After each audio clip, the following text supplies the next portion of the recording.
Hey guys, I know it's been a while, but look what I got in. Tell you what, let's do some rambling and take this thing out of the box and talk about why I got it and why you might want to get one too or not.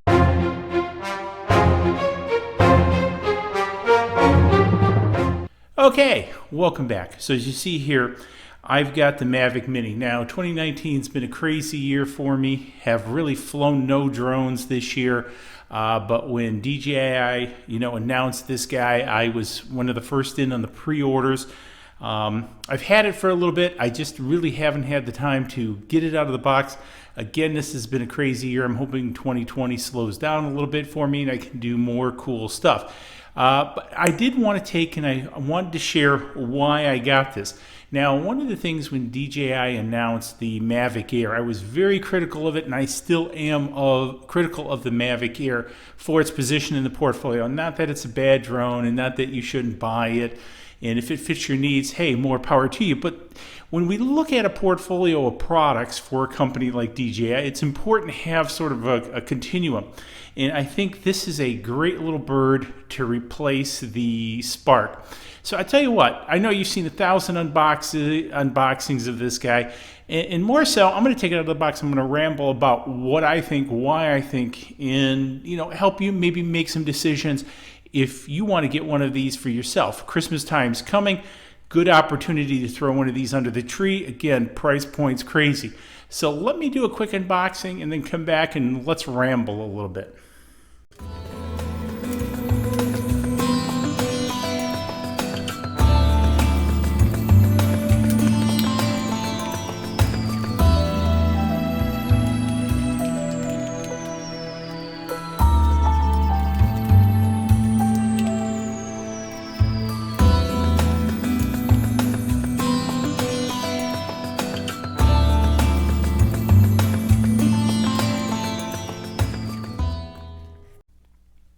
Okay, so we got it all unboxed. Here it is. Here's what you get.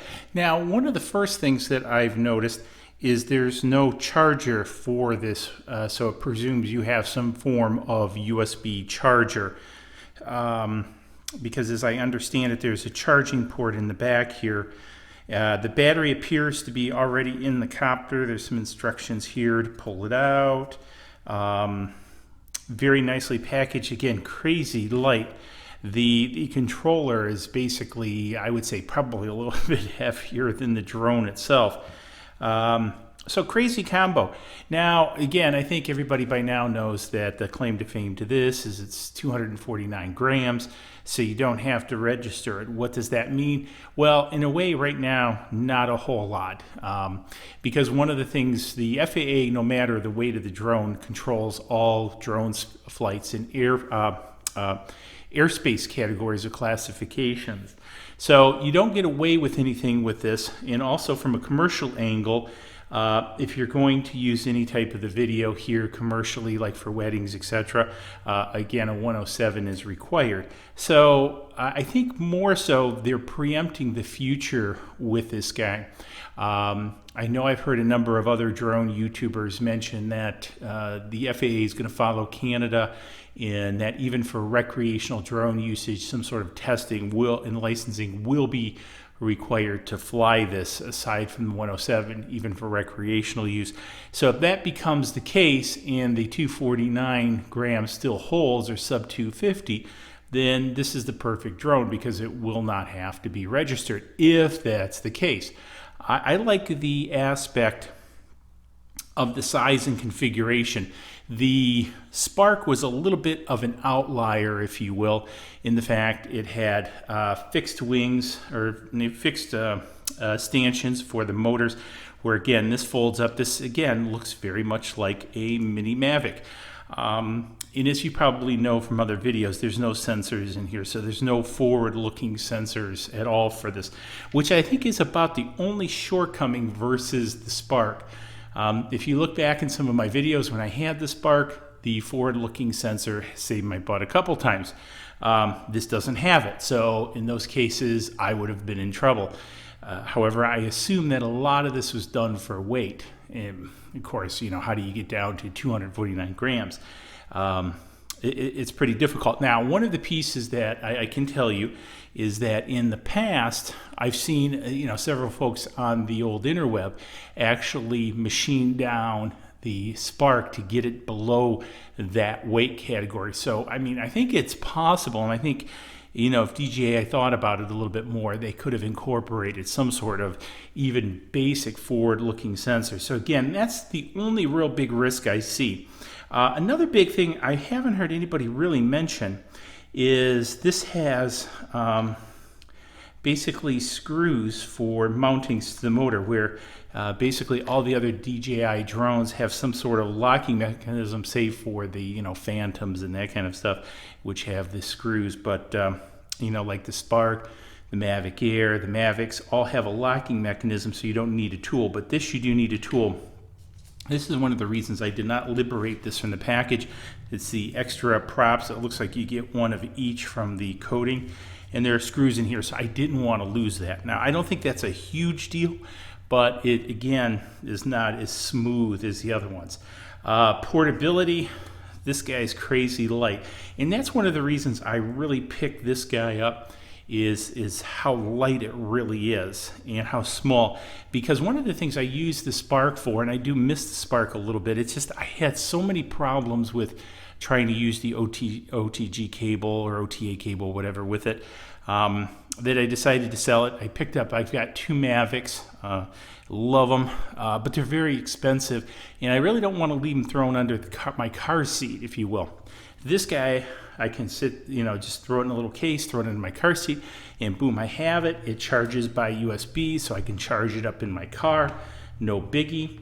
Now, I did get the regular package. I did not buy the Fly More because number one, I don't like the case. Number two, I don't want the prop guards.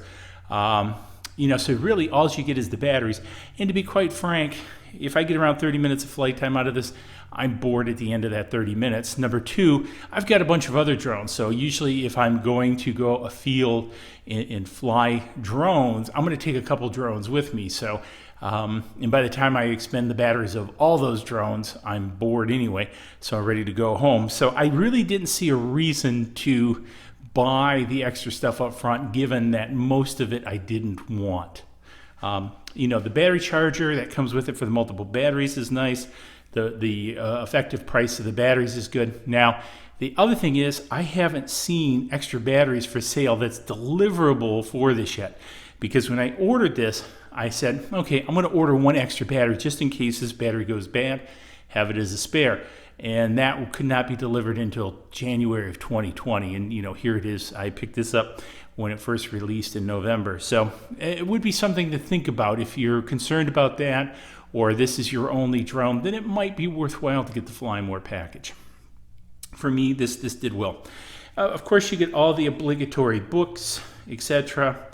Does not come with an SD card, so I ordered an SD card, a high-grade one. I usually use the high-grade cards. I'm looking forward to some small hard cases coming out. Again, I did not like the Fly More case. I have not liked the Fly More cases typically from DJI. It just really haven't worked out well for me, because I have bought in the Mavic and the Spark, the Fly More packages or whatever, the DJI cases, and haven't been happy. I really like the third-party hard cases, because the other thing that I'll do with this, now I've also done it with my Mavic, is take it on an airplane, travel with it. This guy is going to be crazy simple to travel with. Why is that? Again, I'm always got a USB charger, and typically a 2.1 amp USB charger with me for my tablets, things like that, so I can use that for this setup. It's super compact. I can use my regular phone with this. Not that I couldn't use my regular phone with the other, but I typically like to have a dedicated phone or tablet. The simplified application that runs this, the Fly application, I really like the idea of that, because I think the heavier weight application used for the Mavericks, and that gets a little bit complicated unless you're really using it on a regular basis. For example, I haven't flown in 6-8 months now. I'm going to have to go back and re-educate myself on the app for those. And it's just nice to be able to have something simple, go out, fly, have a good time, put it away, and move on. And I think that's what this guy fits. So from a portfolio standpoint, I think DJI has really nailed it with this one. And so I haven't flown it yet, but from everything I've seen on the internet, flies like a charm, handles wind good, you know, typical Mavic qualities. So again, I'm really excited about getting this, and I think this is really going to be a winner for DJI, and I think it's going to find its way under a lot of Christmas trees. I'll have a link down below to Amazon. I did get this off of Amazon.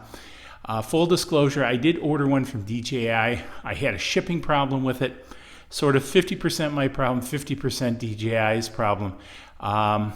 But I you know, when that didn't work out, I just went to Amazon. Boom! Next day it was here.